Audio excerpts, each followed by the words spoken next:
Social মিডিয়ায় চাঞ্চল্য।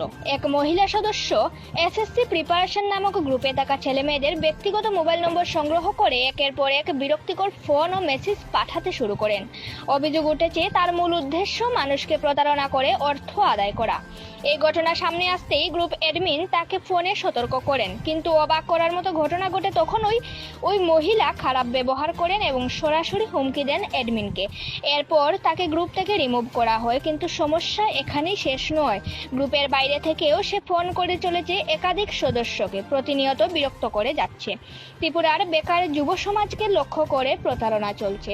আমাদের ত্রিপুরা রাজ্যে বেকারের সংখ্যা দিন দিন বেড়েই চলেছে। সেই সুযোগ নিয়ে কিছু ভুয়ো কোম্পানি ও প্রতারক চক্র নতুন নতুন ছেলে মেয়েদের টার্গেট করছে।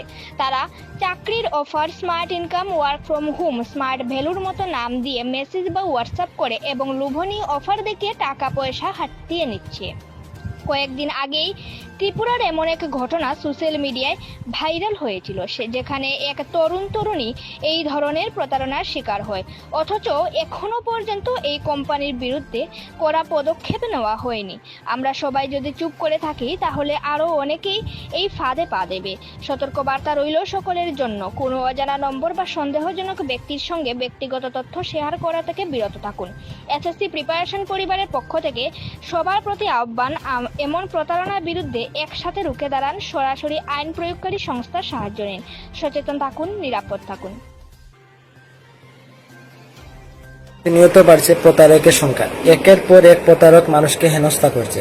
আজ যে মূল বিষয়টা, আমাদের এসএসসি প্রিপারেশন গ্রুপের সদস্যের সাথে এরকম ঘটনা ঘটেছে। তাদেরকে ফোন করে বা হোয়াটসঅ্যাপে SMS করে বা বিভিন্ন রকম সামাজিক মাধ্যমে যোগাযোগ করে তাদের বিভিন্ন চাকরির প্রলোভ দেখাচ্ছে একাংশ দুষ্কৃতী। তাই আজ আমি সংবাদ মাধ্যমের সামনে এই বিষয়টা তুলে ধরছি। এবং মূল বিষয় যেটা, অনেক সময় আমরা দেখতে পাই যে বিভিন্ন প্রতারক এইভাবে মানুষের হেনস্থা করে তাদের কাছ থেকে মোটা অংশের টাকা নিয়ে নাম্বারগুলো ব্লক করে দিচ্ছে।